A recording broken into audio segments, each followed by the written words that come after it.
नमस्कार दोस्तों, मैं हूं आपका कहानी का साथी। मैं आज आपके लिए लेके आया हूं एक ऐसी कहानी जिसे सुनकर आपको भूतों पर यकीन हो जाएगा। भूतों के बारे में तो आप जानते ही होंगे। भूतों के अनेक नाम होते हैं, जैसे कि पिशाच, राक्षस, डायन, चुड़ैल आदि। उन्हीं में से एक होता है ब्रह्म राक्षस।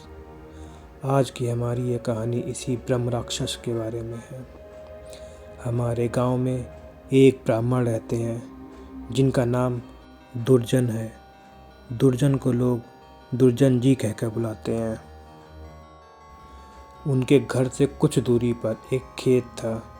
उस खेत में एक बहुत बड़ा बरगद का पेड़ था। वह बरगद का पेड़ बहुत पुराना था। कुछ समय के बाद उन्होंने उस खेत पर घर बनाने की सोची, क्योंकि उनका पहले वाला घर बहुत छोटा था। उन्होंने उस बरगद के पेड़ को कटवा दिया और अपना घर बनवा लिया।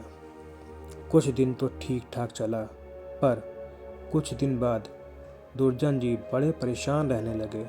वह कभी पूजा करते और कभी नहीं। तो उनकी पत्नी ने उनके बदले स्वभाव को देखकर पूछा, तुम आजकल पूजा नहीं करते हो और आजकल बदले बदले से रहते हो, कभी बच्चों को डांटते रहते हो, तुम्हें हुआ क्या है? दुर्जन जी के चेहरे पर मुस्कान आई और वह कहने लगे, मेरे घर को तोड़कर अपना घर तो बना लिया है, लेकिन अब ये इसमें रह नहीं पाएगा। और इसे क्या पूजा करने के लिए कह रही है? मैं ही तो भगवान हूँ। इसे पूजा करने की कोई जरूरत नहीं है। वो कभी दांत मींजते, कभी बड़े प्यार से बोलते, कभी आंखें लाल तो कभी सही हो जाते। उनकी पत्नी को शक हो गया।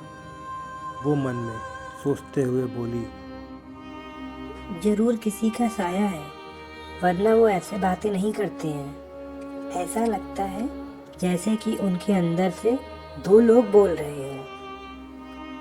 उनकी पत्नी बहुत ही संस्कारी और धार्मिक स्वभाव की महिला थी। इसलिए उनकी पत्नी उनको बिठाकर हनुमान चालीसा पढ़ने लगी। वो सोच रही थी, अगर कोई होगा तो भाग जाएगा, पर दुर्जन जी पर उसका कोई असर नहीं पड़ रहा था। वह एक टक लगाए देखे जा रहे थे। उनकी पत्नी ने काफ़ी मंत्र और गायत्री मंत्र पढ़े। तभी दुर्जन जी की आंखें लाल हुईं और कहने लगे, मैं किसी से डरने वाला नहीं हूँ, और तू क्या समझ रही है? मैं इसे छोड़ दूंगा? तब तक उसका छोटा बच्चा वहां आ गया। दुर्जन जी ने उसे जोर से पकड़कर अपनी तरफ खींच लिया और ऐसा लग रहा था कि उसके सिर को कच्चा ही चबा जाएंगे। उसकी मम्मी बोली, मेरे बच्चे को छोड़ दो, इसने तुम्हारा क्या बिगाड़ा है? दुर्जन जी की पत्नी ने अपने बच्चे को अपनी तरफ खींच लिया। उसने फिर पूछा, कौन हो तुम? मेरे पति के अंदर क्यों आए हो? आप हमसे क्या चाहते हो? आप हो कौन?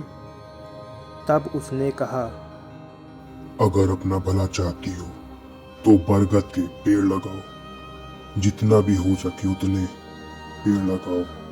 फिर मैं बताऊंगा कि मैं कौन हूँ, और फिर मैं जाऊंगा या नहीं।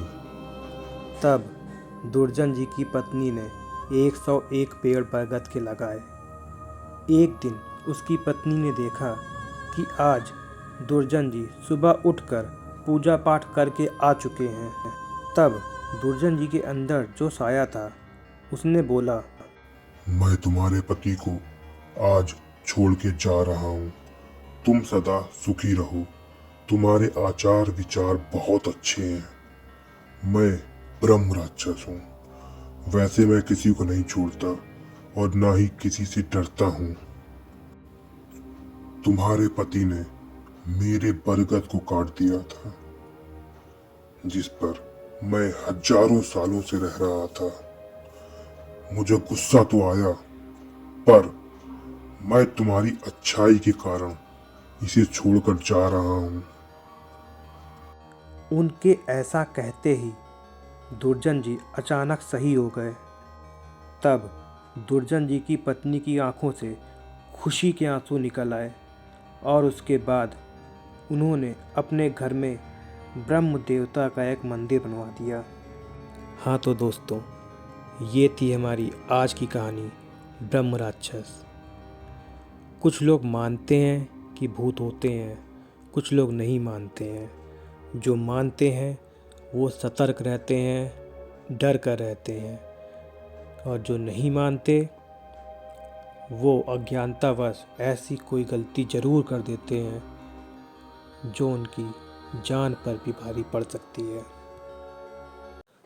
वैसे आप मुझे ज़रूर बताइएगा कि आप भूत को मानते हैं या नहीं, और कहानी अच्छी लगी हो तो इसको लाइक और शेयर ज़रूर कर दीजिएगा।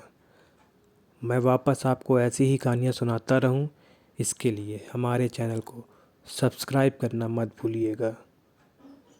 धन्यवाद।